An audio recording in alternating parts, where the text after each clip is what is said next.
Eh, la estadística en sí la podemos clasificar en varias partes, ¿sí? El, el muestreo,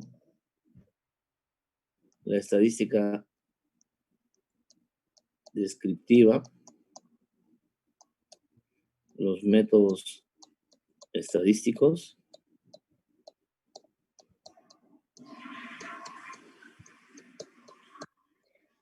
y la inferencia estadística.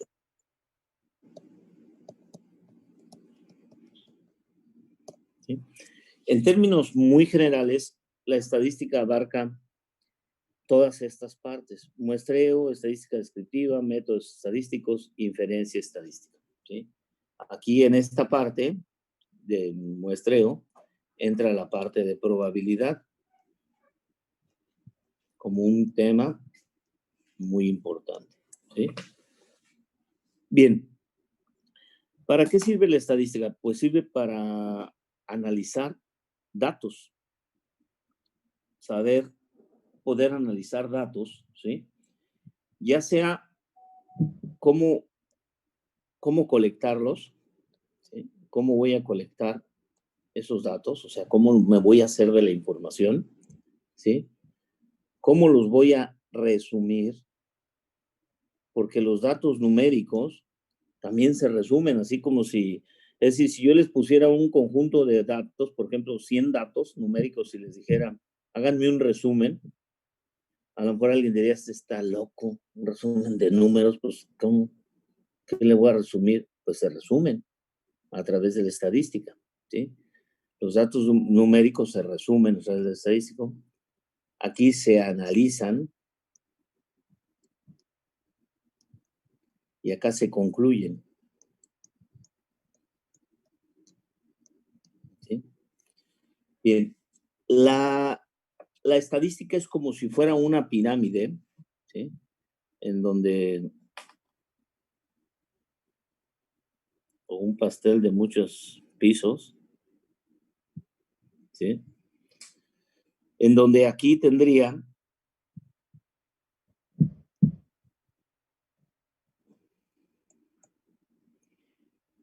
el muestreo, la estadística descriptiva, los métodos estadísticos, y en la cúspide de esa pirámide, la inferencia estadística. ¿Sí? La inferencia estadística es la capacidad que puedo tener para poder yo, basado en un pequeño conjunto de datos, ¿sí? Que es una muestra, esta es una muestra, esta muestra proviene de un conjunto más grande, que es una población. Bien, la inferencia me permite a mí que lo que observo aquí, ¿sí? Lo pueda hacer aplicable acá. Es decir, sacar conclusiones de la población basados en la muestra, ¿sí? Porque hay cosas, por ejemplo, ustedes no pueden estudiar, vamos a suponer que quieren estudiar la situación económica familiar después de la pandemia en el estado de Baja California Sur. Pues va a ser muy difícil que recorran todos los hogares existentes en Baja California Sur, ¿sí? Tendrán que hacer un muestreo. Estuve leyendo ¿Sí? Y de esa manera, ustedes, a través de la estadística, van a poder hacer conclusiones de la muestra hacia la población.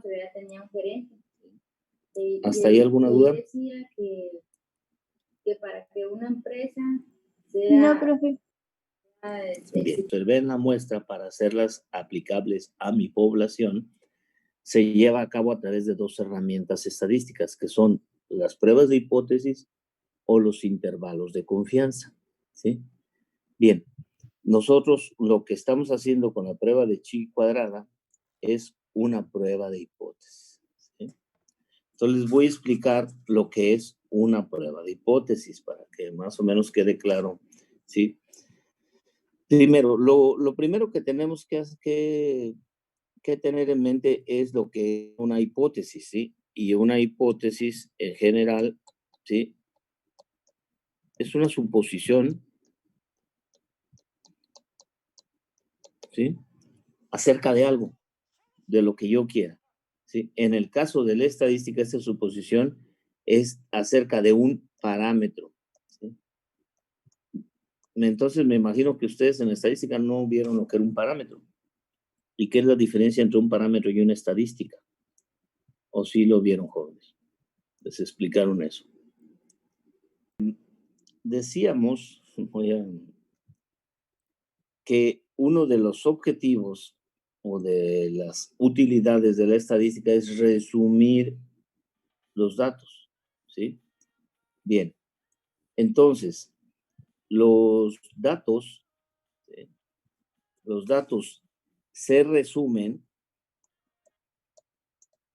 ¿sí? Usando medidas descriptivas.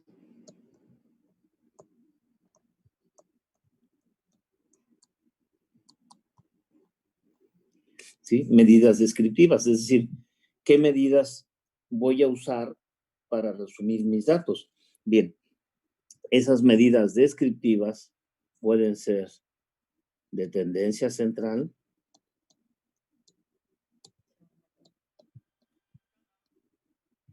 o pueden ser de dispersión.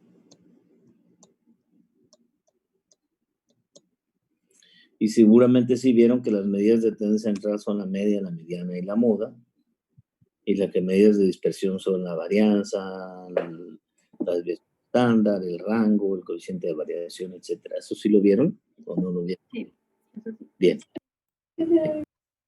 Entonces, esas medidas descriptivas que, como ustedes están viendo, son para resumir a los datos, ¿sí? Esas medidas descriptivas, si yo las calculo en una población, por ejemplo, vamos a suponer que estoy calculando la media. La media en una población, me imagino que les dijeron que se representa con la letra griega mu, ¿sí? Si de esa población yo extraigo una muestra, ¿sí? Y ahí hago un resumen de esa muestra, ¿sí? Entonces calculo una medida de tendencia central que es la media, que la represento así, X barra, esa es la representación de la media en la muestra, mientras que mu, esa que parece una M o una U, como quieran verla, es la representación de la media en la población, ¿sí? Si yo calculo la varianza, entonces en la población, este es el símbolo de la varianza, sigma cuadrada, en la muestra es S cuadrada, ¿sí? Bien, esas medidas descriptivas, cuando son calculadas en una población, se conocen como parámetros. Y cuando son calculadas en una muestra, se conocen como estadísticas.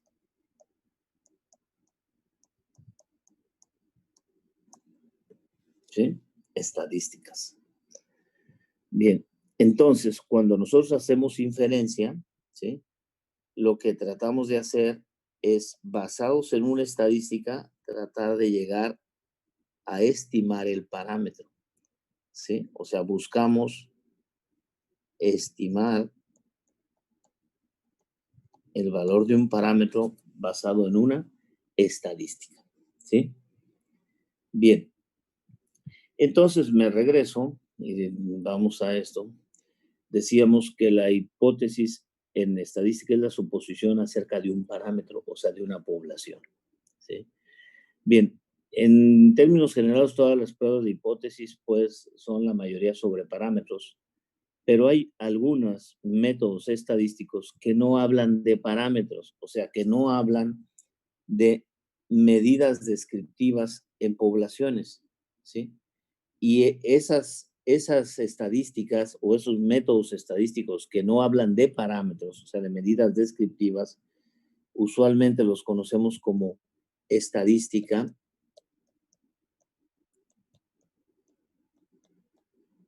no paramétrica.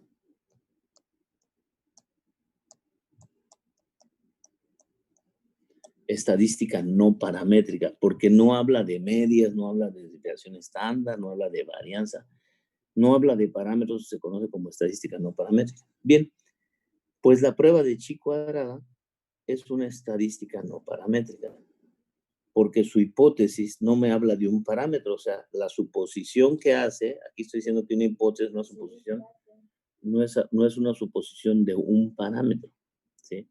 En este caso, ¿sí? Nosotros la suposición que hicimos en el ejemplo era si los datos se ajustaban a un modelo. Ahí no estamos hablando ni de media ni de varianza, nada más se ajustan a un modelo, ¿sí? Entonces, una estadística no paramétrica porque no estamos hablando de un parámetro. Bien, si ya entendimos lo que es una hipótesis, ¿verdad? Pues una prueba de hipótesis no es más que un método estadístico que me permite a mí decidir si lo que yo supongo en la hipótesis es correcta o no.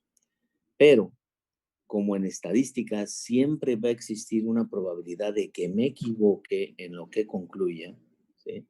Porque la estadística, como la ciencia, no es determinística, es decir, no lo que se obtiene en un momento, eso es el final, no. Siempre evoluciona y nos damos cuenta de que podíamos estar equivocados. Entonces, en estadística se manejan dos tipos de errores, ¿sí? Dos tipos de errores y dos tipos de hipótesis, ¿sí? Entonces, las hipótesis en estadística es la nula y la alternativa, ¿sí? Que se representan como H0 o HA y que establecen exactamente lo contrario. La alternativa establece lo contrario de la nula, ¿sí? Bien. ¿Por qué se manejan estas dos hipótesis, la nula y la alternativa? Bien, por varias razones. Primero, porque en estadística manejamos dos tipos de errores. Y para explicarles esto, a poner un ejemplo. Voy a poner otra pantalla. No tengo otra, no. Ok. Voy a poner otra pantalla. Vamos a suponer, por ejemplo, yo creo en Dios. Sí, yo no profeso ninguna religión, me bautizaron católico, pero sí creo en Dios, ¿verdad? Mis opciones son, sí existe, es real, contra no existe, ¿sí? Bien. En la estadística, en todas las pruebas estadísticas, decimos que la hipótesis nula es la más importante es más importante que la alternativa. ¿Por qué es más importante la hipótesis nula que la alternativa? Por dos razones, ¿sí? Primero, porque en ella vamos a establecer lo que se sabe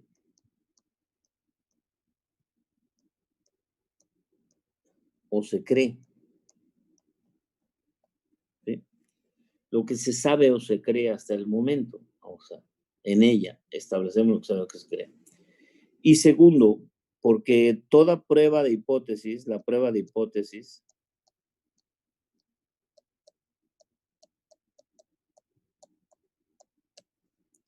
tiene como objetivo o tiene dos posibles resultados, que es rechazar lo que dice la hipótesis nula o no rechazar lo que dice la hipótesis nula. Entonces, si se fijan, cuando uno hace una prueba de hipótesis, nunca hacemos mención a la alternativa, ¿sí? O sea, no decimos, me quedo con la alternativa, no. O rechazamos la nula o no rechazamos la nula. Obviamente, si rechazo la nula, pues lo único que me queda es la alternativa. pero no es porque ustedes la aceptaron. Es decir, haga de cuenta que usted tiene dos opciones para ir al cine y usted quiere ir con la primera de ellas, ¿sí? Y tiene la otra opción que pues en realidad ni quiere ir con esa persona, pero bueno, es una opción. Y suponga que la primera la batea, dice, no, pues no voy. Entonces, bueno, pues me quedo con la segunda, ¿sí? Ese sería el equivalente. Por ejemplo, en mi caso, Decíamos que la hipótesis nula era más importante porque establecía lo que se sabe o se cree, ¿sí? Es decir, si yo estoy haciendo un ejemplo sobre la existencia de Dios, mi hipótesis nula diría Dios existe. Porque es lo que yo creo, ¿sí? Entonces, mi alternativa diría Dios no existe, ¿sí? Entonces, vamos a suponer que yo voy a hacer un experimento para probarlo y al final la prueba me va a llevar o bien a rechazar la hipótesis nula, es decir, a decir esto no es cierto y en consecuencia pues me quedaré con que Dios no existe, o bien a no rechazar la hipótesis nula y decir Dios existe, ¿sí? Bien, ¿qué puede pasar cuando yo hago una prueba? ¿Qué puede pasar? Bien, puede pasar lo siguiente. Aquí yo pusimos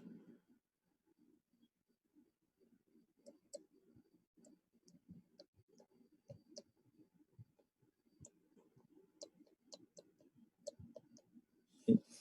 Ahí tenemos lo que establecimos en nuestra hipótesis. Sí existe, no existe, ¿sí?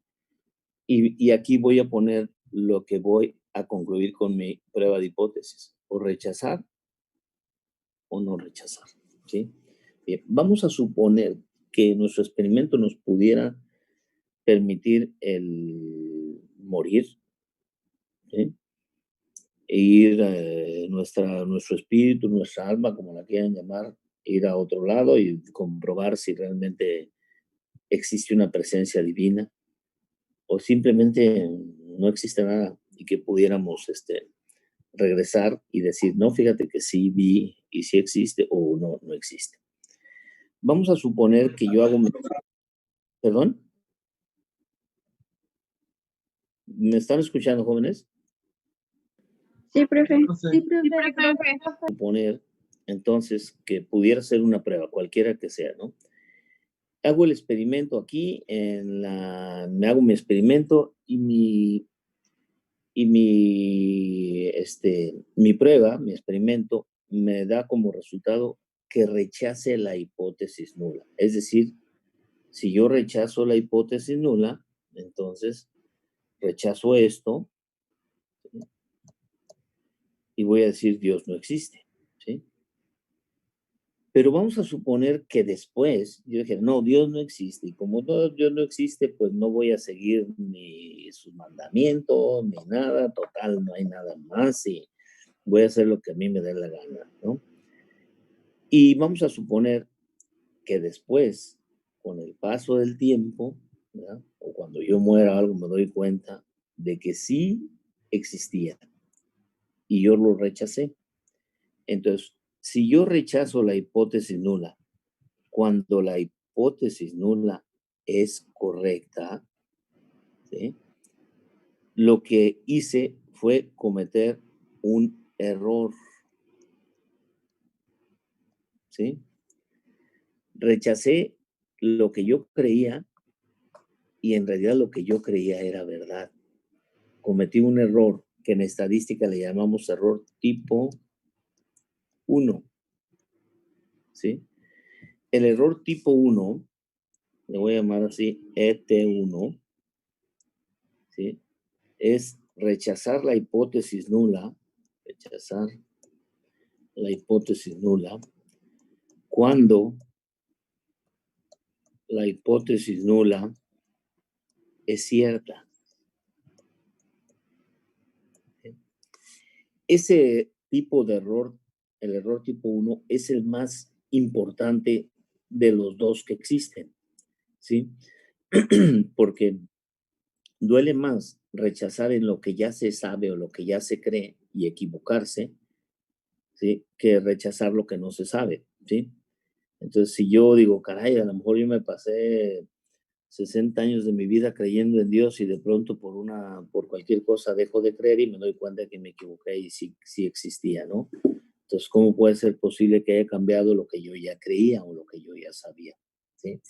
Yo les digo a los alumnos cuando estamos de manera presencial que es el equivalente a que seguramente a ustedes les ha pasado, porque a mí sí me pasó en mi vida escolar, a que yo estoy en un examen, resuelvo un problema o una pregunta y de casualidad volteo a ver a mi compañero y veo que él lo hizo diferente y digo, ay, caray, ¿quién estará bien, él o yo? ¿Sí? Y hay veces que digo, no, pues voy a borrar el mío y le voy a poner lo de él, ¿no?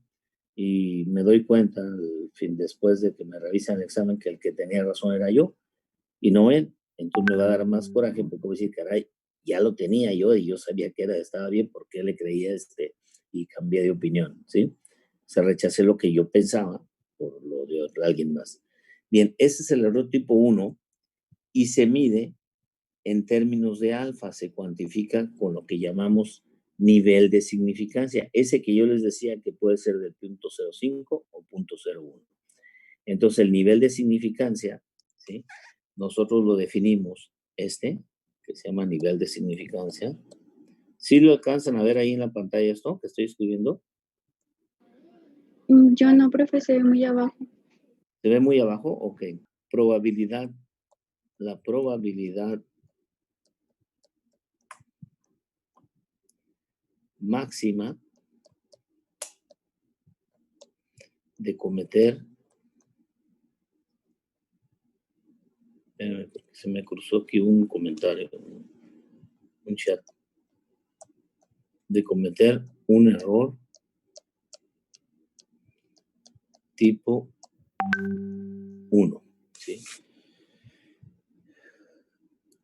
Entonces, el nivel de significancia es la probabilidad máxima de cometer un error tipo 1. Volvemos acá y decimos, el error tipo 1 es rechazar la hipótesis nula cuando la hipótesis nula es cierta, ¿sí?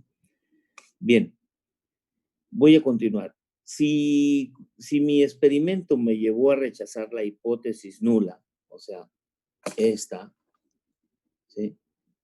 Y en el futuro veo que la alternativa era la verdadera, o sea, no existe. Yo rechacé que existía y en realidad no existe. Yo le mandé avances. Entonces aquí fue un acierto.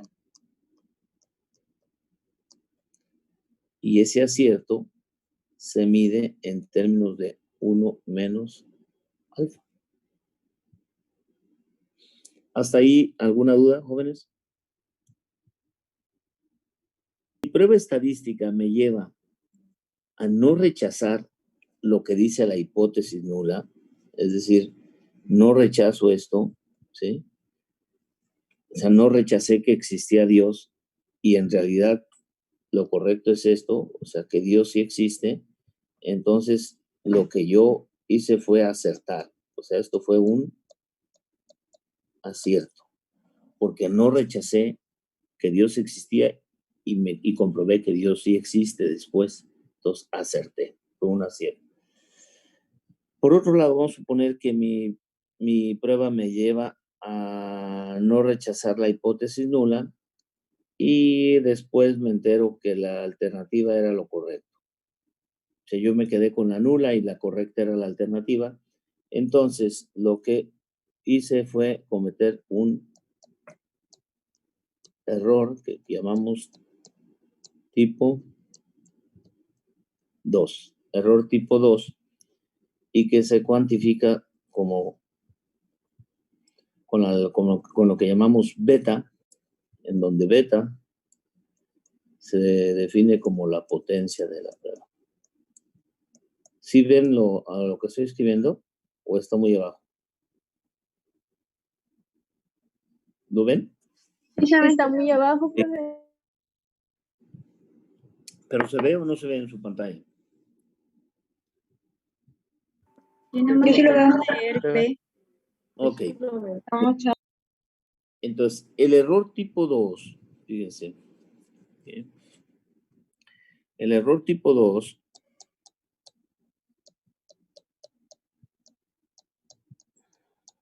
se define como el no rechazar la hipótesis nula cuando la hipótesis nula es falsa. ¿Sí? Ese es el error tipo 2. Aquí lo pueden ver ustedes. ¿Sí? El error tipo 2. No rechazamos la hipótesis nula, no la rechazamos. Y la hipótesis nula era falsa porque la correcta era la alternativa. ¿Sí?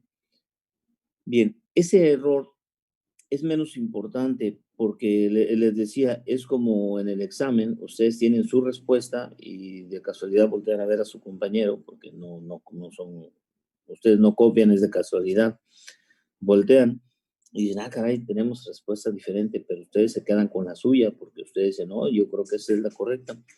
Y al final se dan cuenta que era el compañero el que tenía razón. Bueno, pues dices, bueno, pero yo pensaba que estaba bien, lo mío.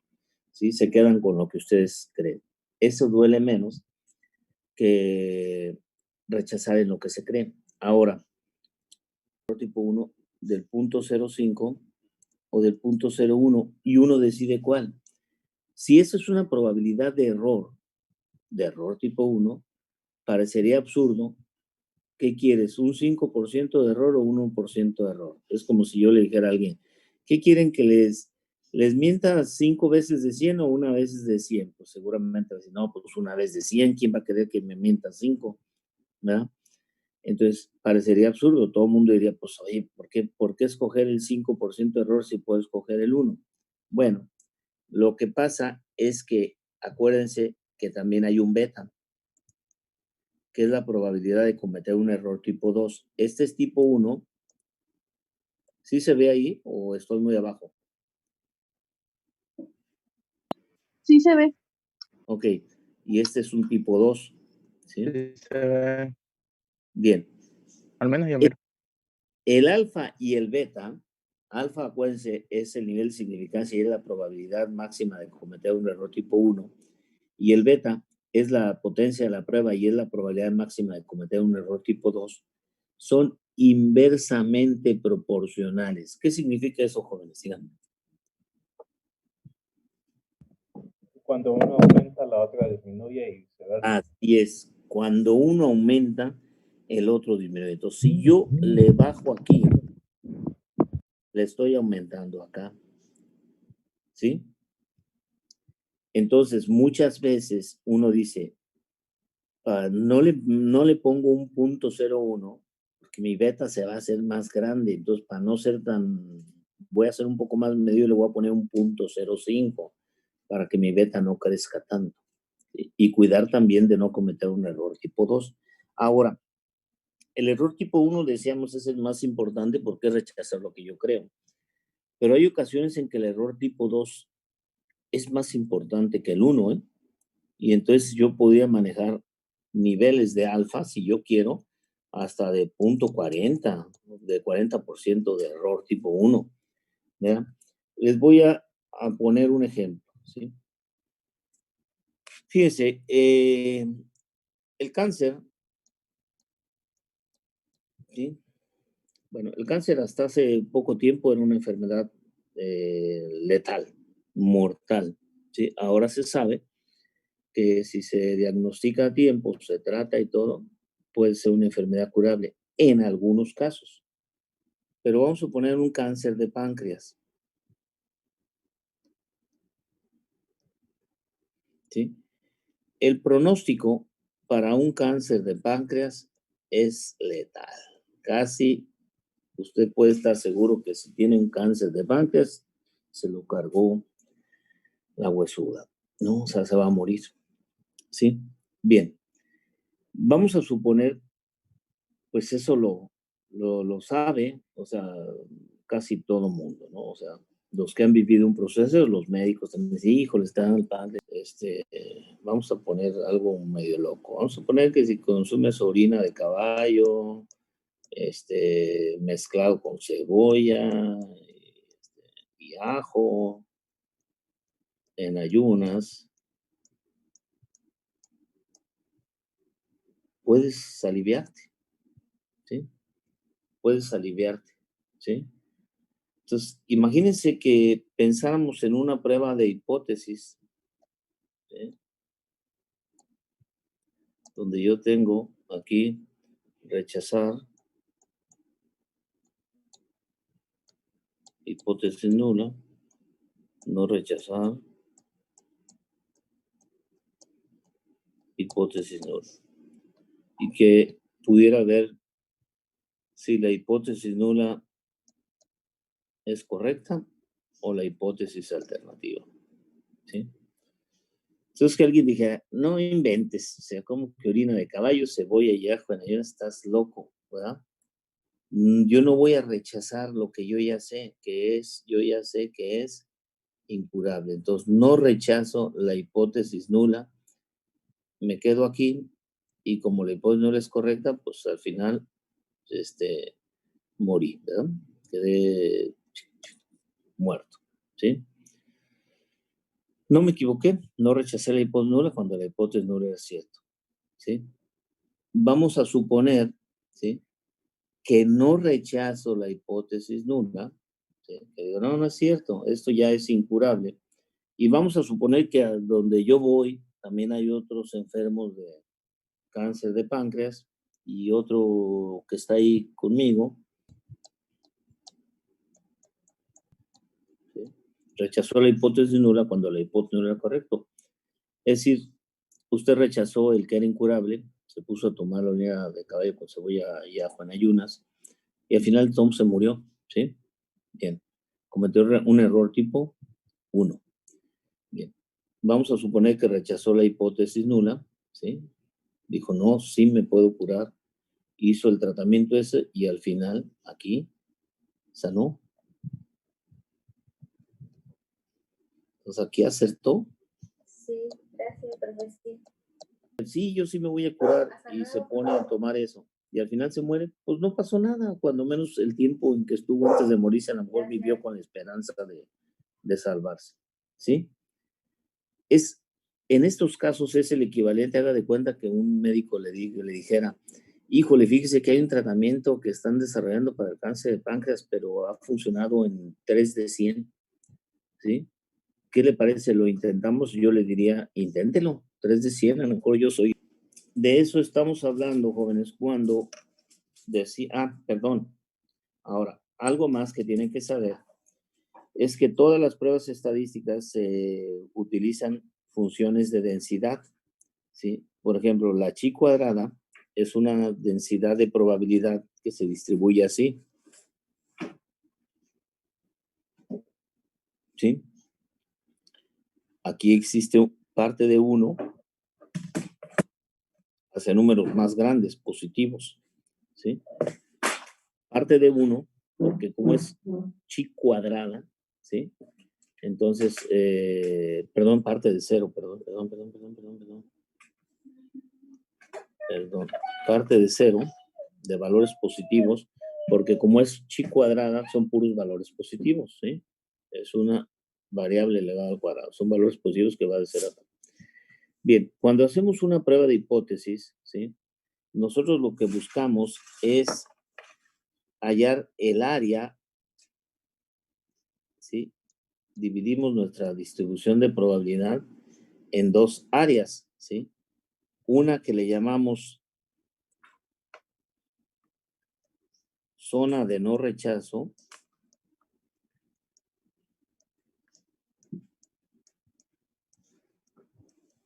de no rechazo de quién, pues de la hipótesis nula, y otra que le llamamos zona de rechazo.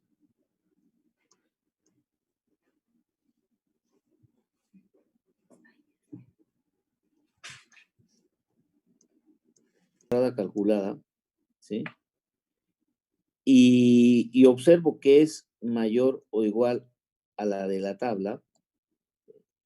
Lo que estoy diciendo es que el valor que calculé cayó en esta zona de rechazo, de rechazo de la hipótesis nula. Cuando la chi cuadrada calculada es menor a la chi cuadrada de la tabla, lo que estoy diciendo es que cayó en esta zona, en la zona de no rechazo. ¿Hasta ahí alguna duda, jóvenes? El caballero que me preguntó que tenía duda, ¿se la aclaré un poco o se la compliqué más? ¿Ya se fueron?